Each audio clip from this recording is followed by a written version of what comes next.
Extreme is the only place where you are real. Everything else is theater. Everything else is sedation. Yes, when you are not in the extreme, you are acting. You are performing the role of responsible man, ambitious man, wise man, good son, good employee. You smile when you don't want to. You nod when you disagree. You chase dreams you never truly choose. This is theater. You live on a stage, playing a part written by society, family, and fear. Sedation is the drug of the middle comfort, distraction, rituals, routines. They dull the edge of your longing. They keep you from feeling the full violence of your dissatisfaction. You call it balance, you call it normal, but it is simply anesthesia. It keeps you asleep while convincing you that you are awake. The extreme rips the script away. There is no audience to applaud you, no costume to wear, no lines to recite, only the raw confrontation between you and truth. In the extreme, you cannot act, you can only be. You cannot hide, you can only reveal. You cannot sedate, you must feel everything. That is why it is the only place where you are real. Everything else, your smiles, your plans, your achievements, is theater. Everything else, your comforts, your pleasures, your distractions, is sedation. The extreme is not better, it is the only authentic. You have been taught to perform from the time you could walk. You are rewarded when you smile, punished when you frown. You are praised when you obey, shamed when you rebel. Slowly you learn the script. You learn to be agreeable, to be polite, to fit into the mold. You call it maturity, you call it responsibility, but it is theater. You play the role of an ambitious man, you chase promotions, build resumes, speak the language of success, but inside, the ambition is not yours. It was planted in you. You chase not because you born to chase, but because you fear irrelevance. You play the role of the wise man. You drop careful words. You quote philosophies.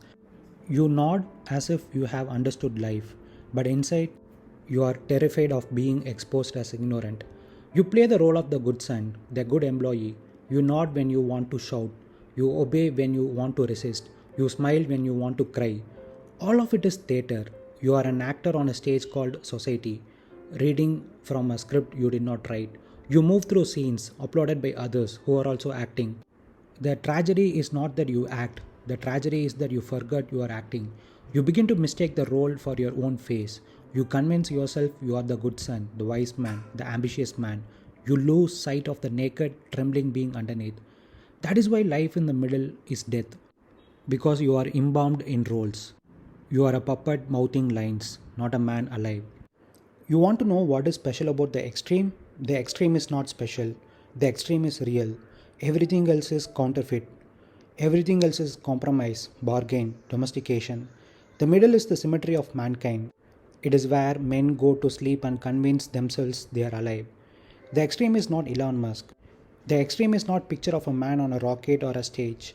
The extreme is when you stand in the fire of your own nakedness, when you do not flee from what terrifies you, when you place yourself in the position where you cannot hide behind skill, knowledge, or reputation.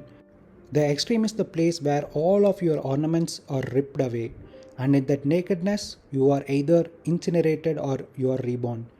That is why it is special, because only there does life happen. You ask, why should everyone be in the extreme? They should not, they cannot, they will not, because most men are in love with anesthesia. They prefer the safety of the mediocre. They will protect their illusion with their life. The extreme is the only place where truth reveals itself, without bargaining, without escape routes, without exit doors.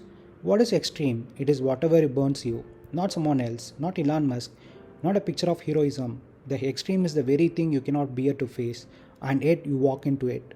There is nothing beneficial about it. It is not about success or achievement, it is about whether you are alive or embalmed. The mind loves to turn the extreme into an image, into a poster, into Elon Musk or Gandhi or a man climbing Everest. The mind makes it distant, glamorous, unreachable, safe. But the real extreme has nothing to do with rockets or stages. Those are ornaments. The extreme is intimate, it is inward, it is a thing you avoid every day. It is a conversation you are terrified to have. It is a rejection you are afraid to face. It is the truth you refuse to admit. It is a life you refuse to step into. You can be a billionaire and never once touch the extreme. You can be a nobody in a forgotten village and live every day in the extreme. It has nothing to do with achievement, it has nothing to do with spectacle. The extreme is when all of your shields are useless, your knowledge, your skill, your reputation, none of them can save you. And still you do not run, you stand in that fire. That is the furnace, that is nakedness, that is real. So I say this because the danger is always the same. The moment you turn the extreme into an image of another man's life, you escape your own. You make it a story about them, not about you, and the theater continues. The human being is clever in his escape. He says, ha, the extreme, that is Elon Musk, that is Gandhi, that is Federer, that is Jobs. And in that instant, he is safe. Why? Because if the extreme belongs to them, he's off the hook. He can clap for them, he can admire them, he can envy them, but he does not have to burn. This is the mind's favorite trick, to turn life into a story about someone else, to turn truth into documentary, to watch fire on a screen instead of walking into it. The danger is that by idealizing the extreme in another man, you quietly excuse yourself from it. You say he is special. He was born for that. I am ordinary. That story is anesthesia. It lulls you back to sleep. The theater continues. You go back to playing roles, ambitious man, responsible man, clever man. You go back to quoting, to dreaming, to admiring. All the while, you avoid the naked place where the extreme waits for you. The extreme is not in another man's biography. It is in the thing you avoid this morning. It is in the fire you refuse to touch today. So long as it is a story about them, you remain embalmed. The moment it becomes about you, your fear, your avoidance, your nakedness, that is when the theater collapses. That is when the fire begins. The extreme is the only place where truth reveals itself, without bargaining, without escape routes, without exit doors. The extreme is the furnace where the corpse of your false life is burned, and only the man who has the courage to stand there discovers what it means to be alive. How? Because in every other place you have cushions, you have insurance policies, you have explanations, you have masks. When you live in the middle, you live in bargain. You say, I will chase my dream but not too far.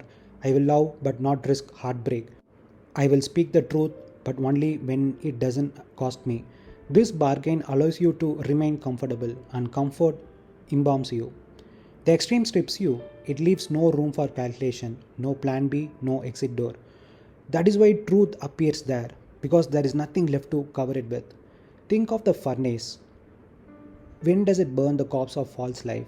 Because the heat is so total, it does not let pretense survive. Fear, vanity, pride, ego, they cannot withstand the blaze. They melt, they scream, they die, and in their death, something raw and alive appears. You say you want to be alive. You cannot be alive while dragging the carcass of lies, fears, and compromises. The furnace is the only place hot enough to incinerate it. The man in the cemetery, in the middle, he is embalmed in routine. Every day looks like the last. He surveys on borrowed longings, money, status, comfort, applause. None of them are truly his. His pleasures are short lived. They sedate him, then leave him emptier. His life is a negotiation. Always hedging, always bargaining. He will move forward, but only if it does not sting. His fears are in charge. He calls it wisdom, balance, realism, but it is dressed in polite language. His sharpness dulls, his instincts rot, he becomes predictable, safe, replaceable. He never burns, therefore he never shines. The man in the extreme, he is alive because nothing is guaranteed. He has no cushions, so he has to be there every second. He does not borrow longings. His life is raw, carved out of his own marrow. He faces the raw truth about his weakness, his strength, his limits, his illusions. There is no escape. He uses his mind and body at levels he never imagined because necessity demands it. The fire pulls capacities out of him that comfort could not touch. He is sharp, yes, because life in the fire leaves no room for dullness. Every sense must be awake. His joy is not sedation, it is the ferocity of being fully present, fully alive, without safety nets. He is alone, but not lonely, because in the furnace he has burned away the false company of illusions. He is dangerous to the world of inbound, because he cannot be seduced by their trinkets or trapped by their fears. The difference is this: one exists in inbound comfort, the other lives in unshielded nakedness. The difference is not subtle. The man in the cemetery thinks, he plans, he seeks pleasure, he avoids pain, he clings to tomorrow as his God. He is embalmed in negotiations. He says yes to safety and no to fire. His life is a museum of compromises. The man in the extreme does not negotiate. He burns. He throws himself into the furnace with no guarantee of return. He walks into what he dreads because he knows that the only alternative is death in life. He does not sip from the shallow pond of comfort. He drinks from the raging ocean of truth. The cemetery man is a shadow. The extreme man is a flame. The cemetery man lives in the way a corpse is preserved with chemicals. The extreme man lives in the way lightning rips open the sky. The cemetery man believes he is wise, but he is merely anesthetized. The extreme man knows nothing, yet he sees everything. The cemetery man longs for applause, but receives only echoes. The extreme man stands naked, and in that nakedness, he discovers life itself. The specialness of the extreme is that it is the only place where you are real, everything else is theater, everything else is sedation. The cemetery man collects ideas, he calls it wisdom, he recites proverbs, quotes, books, wears the cloak of prudence, but beneath it all, he is numb. He uses wisdom as morphine to soothe his fears, to justify his avoidance, to decorate his cowardice. He is not wise, he is sedated. The extreme man does not pretend to know. He does not cling to explanations or philosophies. He has been stripped of them in the fire. He stands empty, uncertain, naked. And because he does not hide behind borrowed knowledge, his eyes are unclouded. He sees directly. He sees himself. He sees life. He sees the raw, unfiltered truth that the anesthetized man cannot bear to face. The cemetery man confuses accumulation with vision. The extreme man, knowing nothing, discovers vision. The cemetery man's wisdom is a shield that protects him from life. The extreme man's ignorance is a sword that cuts through the illusion.